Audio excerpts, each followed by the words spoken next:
Hi, this is Rachel Emery-Kemper. We're here with Zach from Snap, and he's going to tell us a little bit about himself, and then he's going to answer some questions for us. Hey folks, thanks for tuning in. Thanks Rachel for inviting me on. My name is Zach Hiner. I'm the Executive Director of SNAP, the Survivors Network of Those Abused by Priests. And despite our name, we do provide support services for survivors who are abused in any sort of religious and institutional situation. We were formed out of the Roman Catholic sex abuse crisis, but today we have support groups and services for folks who are abused in just about any situation. Okay. Let's tell us a little bit about SNAP. I mean, I guess we've answered a little bit of that, but... Sure. It's a cool story. I like to talk about the history of SNAP because SNAP is a true grassroots survivors network. It was founded in 1988. It started when our founder, a woman named Barbara Blaine, herself was a survivor of clergy sexual abuse by a priest in the Diocese of Toledo, Ohio. At the time, in '88, she was working in Chicago as a social worker, and she just was kind of grappling with her abuse, you know, the memories of it and the aftermath of it, and she wanted to find out if there were other folks out there dealing with the same. So she put an ad in a publication called the National Catholic Reporter, just saying, hey, you know, were you sexually abused by a Catholic priest? I would like to talk to you.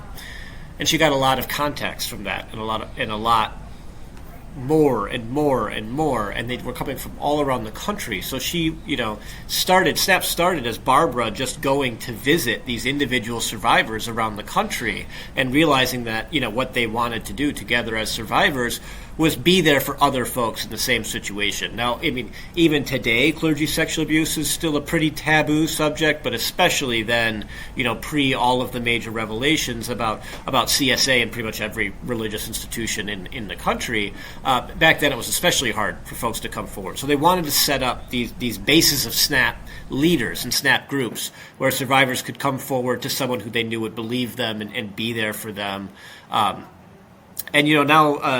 Now, fast forward to 2022, the founders have all moved on. Barbara Blaine sadly passed away a few years ago, but her vision lives on. Today, SNAP is active not just in every state in the United States, but we have chapters abroad in Australia, in New Zealand, in Japan.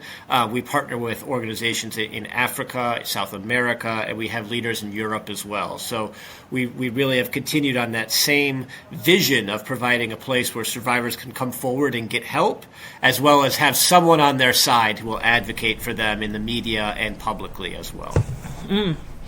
What are some challenges when when educating people about the clergy sexual abuse?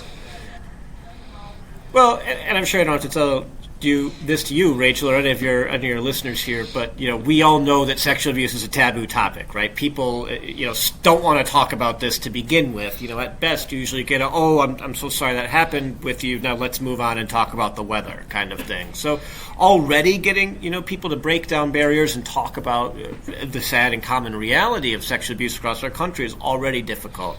But then when you add something like faith to it, then it becomes so much more personal. People's reaction get more visceral to the problem, and it becomes more about, the abuse becomes almost secondary to the issue of the faith of the church and how all that intertwines. And I think survivors can sometimes, because of the fact that they're going up against these incredibly powerful institutions that, people believe in and look to for guidance from birth in many cases, it can be extremely challenging. And so I think I want to give credit and I applaud any survivor of any kind that comes forward and is able to tell their story.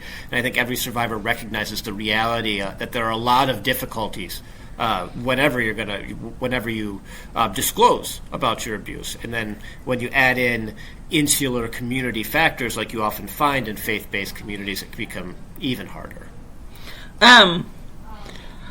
What are some patterns have you noticed when spiritual abuse and sexual abuse are being tied together? Kind of going into what I was saying a minute ago, I think we all know sexual abuse is about power and control, right? And I think when you have that power and control can be even kind of ramped up a little bit when it is a faith leader who is the person who is abusing you, in a sense that these are the people that, again, we're taught as children. We look to them for moral guidance and guidance in how we should live our lives in the best possible way, and that our Creator wanted us to live. And so when someone's exposure, often, you think about children who are sexually abused at a young age, prepubescent, right? It's often their first exposure to sexuality at all. And so to have it come from a person who is your faith leader, who wants these things to remain silent and hidden, and then it all being so taboo and horrible. I mean, I just think it leads to all of this being so covered up. And institutions have a vested interest in keeping these cases covered up, because if they come forward, they lose that moral guidance, right? Again, that's what people look to from churches. They look for guidance on these hard, difficult to answer questions about life and what we're doing and difficult moments in our life. People often look to spiritual leadership for. And so if that kind of feeling where people look to churches for guidance erodes because of this abuse of power, then they have nothing left. So churches, I think, across the board, this is really tied, to the Roman Catholic Church, but that's mostly because they've gotten the most attention in the news. But I think every religious institution has sort of a vested interest in covering up cases of sexual abuse that happen within their ranks. Tell us a little bit about your experience with SNAP. SNAP is, I love SNAP because SNAP sort of helped me figure out what I want to do with my life. And that's a real selfish way of talking about this. But, I didn't really think I'd be working in child sexual abuse for a career. And then, I had the chance to work with Barbara and David. I was an assistant for them about almost 12 years ago now. And I got to see kind of firsthand the resilience and strength of survivors, and how, when we protect children, when we make sure that kids are protected and raised in healthy and loving communities and families, then we have a positive impact on things like homelessness, poverty, life expectancy, all of these things. And to me, protecting children became so important to me because I saw the example of these people who weren't protected as children and had to deal with the effects of childhood trauma and what they did, and the organization that they created to try to stop that from happening. And so because of them, I took an interest in child sexual abuse, child abuse prevention as a career. I worked with them at SNAP for a while before I moved and went to start working at Prevent Child Abuse America, which is a wonderful organization that focuses on primary prevention, education, and legislation. Wonderful organization. But one thing that I didn't get at PCA that I get at SNAP, and that really sustains me, because this is, again, Rachel, this is difficult work. These are hard stories. Seeing the strength and resilience of the survivors who have put this issue on their back in order to protect, the next generation, if you will, is really, really something that kind of humbles me and is impressive. And I stand on the shoulders of survivors every day doing work to try to advance this cause. And so one thing that I always think of when I think of SNAP is it really demonstrates the true power of a network, and how bringing people together helps not only the survivors who initially came together for help, but it helps educate communities. It helps educate those of us like me who are lucky enough to not have lived experience, right? It helps bring people into the cause, into the solution that we're trying to drive to prevent any other child or vulnerable adult from being sexually abused in the future. And that kind of is always what I think of when I think of SNAP. Okay, what are some of the best advice you could give to victims out there? I'll try to answer this in three ways. It sounds kind of pithy, but I promise you I really mean this. And the first is to trust in and believe yourself. We know one of the effects of sexual abuse, of childhood trauma, is feelings of self blame and doubt and guilt, like it's your fault that this happened to you. And I think I think it's important that survivors learn to listen to themselves and to trust themselves and realize you don't have to be as hard on yourself. This wasn't your fault. This was something that happened to you. And then second, I think that, once you get to the point of trusting yourself that this wasn't your fault, I think is to tell someone, to talk to someone, talk to a friend, a family member, anybody you love or trust. Because one thing that one of the SNAP founders, David Clossie, always said, which I found just to be so true was that, talking is hard. Speaking is hard, but living in silence is a death sentence. And I think that's kind of true. The more that people just keep in what happened to them to themselves, the harder it is. But there are folks out there who will share that burden with you, and I hope you will talk to them. And then the next thing after that is once you found that the courage to come forward, it's to recognize that a journey of healing is not a linear point A to point B. It's a circle, and it's a roller coaster. There's going to be ups and downs along the way. You're going to move forward at tremendous speed, and then you're going to backslide. There'll be times where you're feeling just on top of the world, and something might trigger you or activate a memory, and it'll make you feel like your healing has knocked back. And some survivors I've worked with, kind of take that when they recognize that things aren't going perfectly the way that they want them to, that they're still struggling with the memories and they're still struggling with trauma. That's not on you. That's not a failure on you as a survivor or a person or someone trying to heal. It's just the reality of dealing with trauma. And so I think, ultimately this kind of boils down to be kind to yourself and trust yourself, and then remember that there are folks out there who want to help and want to support you along the way. What are some resources out there that many survivors find helpful?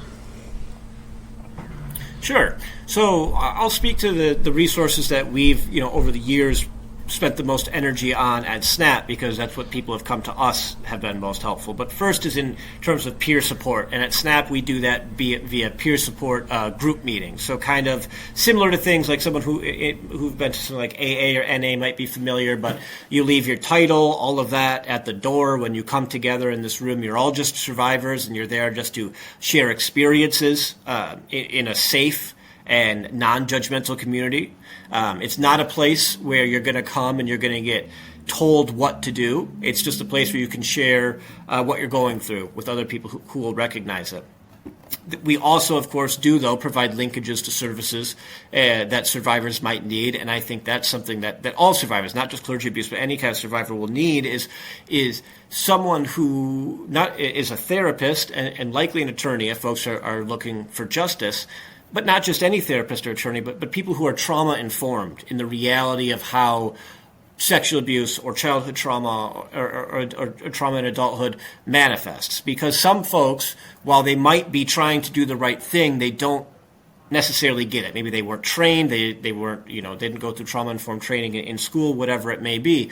But there is it is important to recognize that some survivors are going to be a little bit more antsy about their case, right? Might be a little bit more communicative with the attorney. And so you have to have an attorney who recognizes that and isn't going to be annoyed by that or frustrated by it, but recognize that this is a trauma response.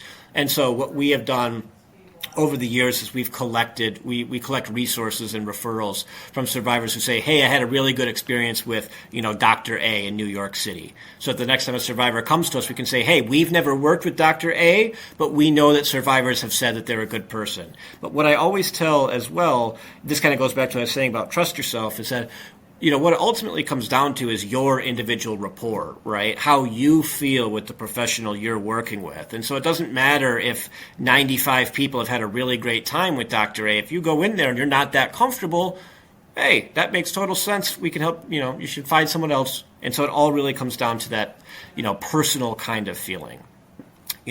And then again, kind of one last thing is it's similar to peer support, but a little bit on the outside, which is kind of like mentorship, right? Like someone else who's walked the walk, who's been there, that you can kind of have a one-on-one relationship with, to text, email with, time to time, to say, hey, on Facebook, whatever it might be. But just someone who you can turn to when things go bad. Those are the main kind of things that we do, from a survivor support perspective. But we also, of course, advocate for survivors. We advocate legislatively, primarily for things like statute of limitations reform, which we know is the number one barrier to survivors receiving justice. We advocate for things like mandatory reporting and the removal of clergy penitent privilege, which is basically an exception that allows clergy to not be considered mandated reporting. And then we advocate for survivors in the media. When we're talking about, most of our folks it's forgive the pun, but it really is David and Goliath, because it's an individual survivor going against a giant religious institution. It can often feel outnumbered. We help them get their stories and their side into the media, so that folks can see, what an individual survivor goes through, and that's been a major reason. Really, the media has been one of the major reasons that we've seen improvements in institutional response to child sexual abuse. Have you ever had to go against a police department just because of them doing a poor job of reporting the abuse? Yeah, that is a sad reality, is that, not all departments are created equal. And I have definitely had many a survivor who we've had to work with who they've said, "Hey, I reported to the abuse of the police, and they told me it couldn't happen. We know that Father Mike wouldn't do that," and ignored them. Heck, for those of you who saw Spotlight, right, you saw the complicit nature of the Boston Police Department there in that case. So yeah, there's no doubt that that's a problem. One of the kind of, it's certainly not a silver lining, but when you are going up against a government institution in that way, there are at least other avenues that you can get to around it. We can go to district attorneys, we can go to inspector general departments in state government, right, and have them do an investigation, the police, if they're not doing the right thing. Sometimes you can talk to federal level agents if there has been something that, makes it that level, such as crossing state lines. But the reality is, I recognize it, that working within the justice system for survivors often isn't really a pathway to justice, and can be re-triggering and re-traumatizing in many ways. And so we do. And I think one thing, we do encourage survivors to report always. We always encourage survivors to make sure you got someone you can trust with you. Make sure someone who can be there to hold your hand, just stand behind you, help you project strength as you're going in. It's not easy, never is. And you're right, Rachel. Not all police departments are created equal here.